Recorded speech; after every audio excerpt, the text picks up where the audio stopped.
जय श्री राम मित्रों, आपका स्वागत है आपके YouTube चैनल सनातन भक्ति सागर पर। पिछले भाग अर्थात भाग 28 में हम लोग देख चुके थे कि रावण के भाई विभीषण जब श्री राम जी के शरण में जाते हैं तो श्री राम जी ने सबके मना करने के बाद भी उन्हें अपने शरण में रखते हैं तथा उनका राज्याभिषेक कर देते हैं और लंका का राजा घोषित कर देते हैं। उसके बाद का चौपाई देखिए मित्रों।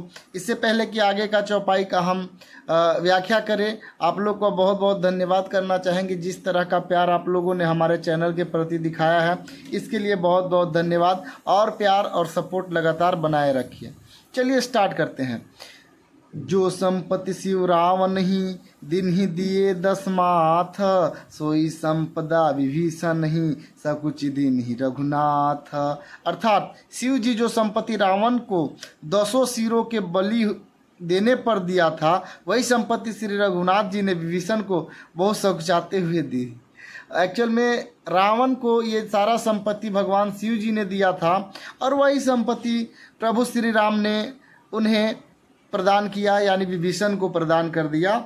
रावण को ये 200 सिर का बलि देने पर प्रभु श्री राम को के आराध्य भगवान शिव जी ने दिया था, लेकिन श्री रघुनाथ जी ने सकुचाते हुए विभीषण को ये सब दे दिया, मतलब उन्होंने राजा घोषित कर दिया। अब देखिए आगे का चौपाई है। अस प्रभु छाड़ी भजहि जे आना, ते नर पशु बिनु पुंछ बिसाना। निज जन जानी ताहि अपनावा, प्रभु सुभाव कपि कुल मन भावा।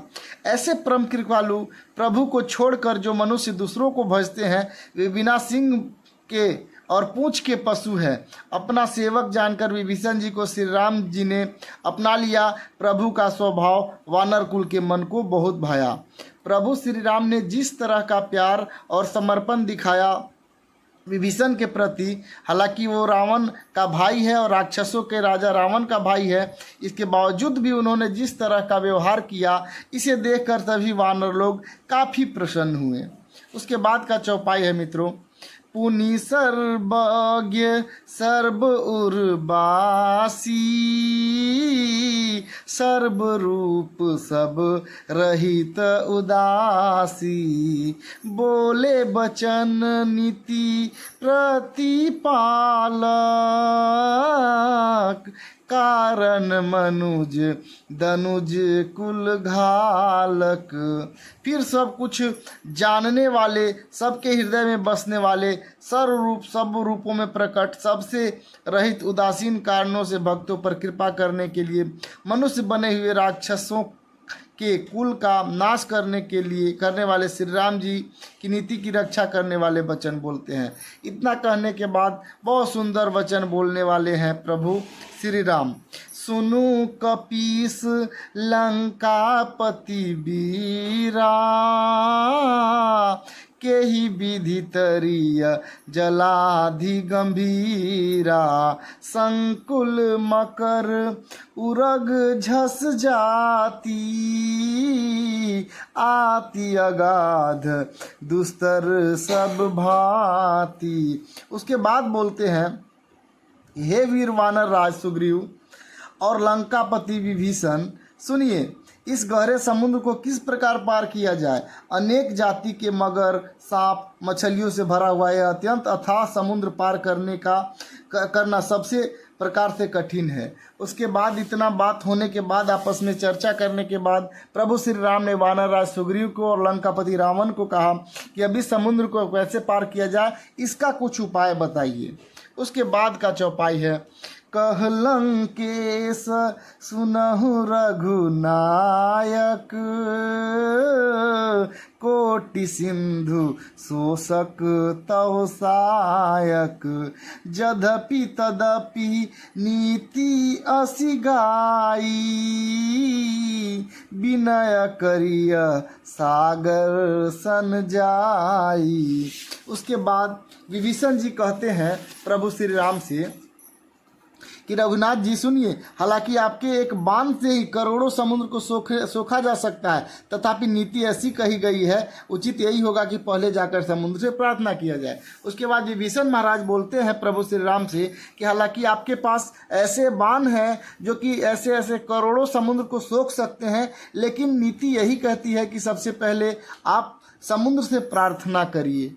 अगर वो रास्ता देते हैं तो ये ज़्यादा अच्छा होगा।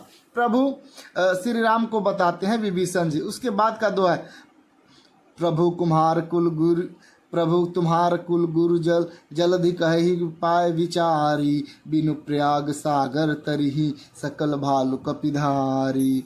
बोलते हैं, हे प्रभु, समुद्र आपके कुल में बड़े पूर्वज हैं, वे विचार कर उपाय बतला देंगे, तब ऋक्ष और वानरों की सारी सेना बिना ही परिश्रम के समुद्र के उस पार चली जाएगी। विभीषण जी बोलते हैं श्री राम को कि आप प्रभु से यानी कि समुद्र महाराज से आप निवेदन करिए, वो आपको जरूर रास्ता बता देंगे, कोई उपाय बताएंगे और बहुत आसानी से सभी वानर सेना लंका उस पार हो जाएगी, यानी समुद्र पार करके लंका पार चली जाएगी। उसके बाद का चौपाई है, सखा कही तुम नीकी उपाई, करिय दैव जो होई सहाई, मंत्र नयह लक्ष्मण मन भावा, राम वचन सुनी अति दुख पावा। देखिए कितना मजेदार चौपाई है। श्री राम ने कहा, हे सखा, तुमने अच्छा उपाय बताया है, यही किया जाए यदि देव सहायक हूँ। प्रभु श्री राम बोलते हैं कि ठीक है, बहुत अच्छा उपाय आपने बताया। प्रभु बोलते हैं प्रभु श्री राम, लेकिन यह बात लक्ष्मण जी के मन को अच्छा नहीं लगता है। श्री राम जी के वचन तो उन्हें सुनकर बहुत दुख होता है। लक्ष्मण जी इस पक्ष में नहीं थे कि आप विनय करिए, आप यहाँ पूजा करके उनसे निवेदन करिए, क्योंकि लक्ष्मण जी का स्वभाव ही ऐसा था कि वो निवेदन में विश्वास नहीं करते थे। नाथ दैव कर कवन भरोसा, सोसिय सिंधु करिय मन रोसा, कादर मन कहूँ एक आधारा, देव देव आलसी पुकारा। देखिए कितना मजेदार चौपाई है ये। लक्ष्मण जी कहते हैं कि हे नाथ, देव का ऐसा कौन सा भरोसा है, मन में क्रोध कीजिए, क्रोध को लाइए मन में और समुद्र को सुखा डालिए। यह देव कायर के मन का एक आधार है, तसल्ली देने का उपाय है। आलसी लोग ही देव देव पुकारा करते हैं। अर्थात लक्ष्मण जी इस पक्ष में नहीं है कि आप निवेदन करके नदी से, इस समुद्र से रास्ता मांगिए। यही अच्छा है कि आप अपना क्रोध दिखाइए और समुद्र को सुखा डालिए। ये जो रिक्वेस्ट करना और देव भगवान भगवान करना, ये आलसी लोग का काम है, ऐसा लक्ष्मण जी गुस्से भरे स्वर में बोलते हैं। उसके बाद का चौपाई देखिए कितना प्यारा है दोस्तों। उसके बाद का चौपाई है, सुनत बिहसी बोले रघुवीरा, ऐसे ही करब धरहु मन धीरा, अस कही प्रभु अनुजहि समुझाई, सिंधु समीप गए रघुराई। यह कहकर समुद्र रघुवीर हंसकर बोले, ऐसे ही करेंगे, मन में धीरज रखो। ऐसा कहकर छोटे भाई को समझाकर प्रभु श्री राम समुद्र के समीप में जाते हैं। प्रभु श्री राम किसी तरह से लक्ष्मण को समझाते हैं और समुद्र के पास जाकर निवेदन करने का, आगे का विधि जो भी होता है वो करने का प्रयास करते हैं। प्रथम प्रणाम किन सिरुनाई, बैठे पुनी तट दर्भ डसाई, जब ही विभीषण प्रभु पहि आए, पाछे रावण दूत पठाए। उन्होंने पहले सिर नवाकर प्रणाम किया, यानी प्रभु श्री राम ने समुद्र के आगे सिर नवाकर प्रणाम किया।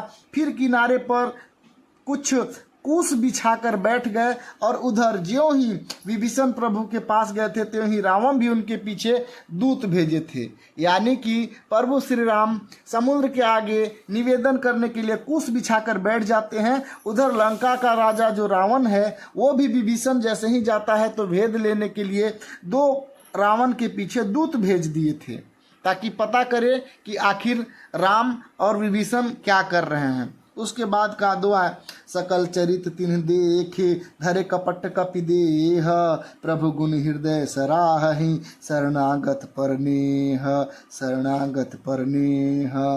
कपट वानर का शरीर, कपट से वानर का शरीर धारण कर उन्होंने सब लीलाएं देखी। वे हृदय के प्रभु के गुणों को और शरणागत पर स्नेह को की सराहना करने लगे। अब देखिए कितना मजा आने वाला है कि जो दूत आए थे वो जो कपट से वानर का शरीर धारण करके और प्रभु श्री राम का सब लीला देख रहे थे, लेकिन उनके हृदय में प्रभु श्री राम के गुण और शरणागत से इतना प्रेम देखकर वो भी उनकी सराहना करने लगे। उन्होंने देखा कि किस तरह से शरण में आए हुए विभीषण का उन्होंने आदर सत्कार किया और उनके साथ कितना अच्छा व्यवहार कर रहे हैं। ये देखकर वो भी जो राक्षस थे, जो दूत बनकर आए थे, वो भी प्रभु श्री राम का सराहना करने लगे। उसके बाद का चौपाई है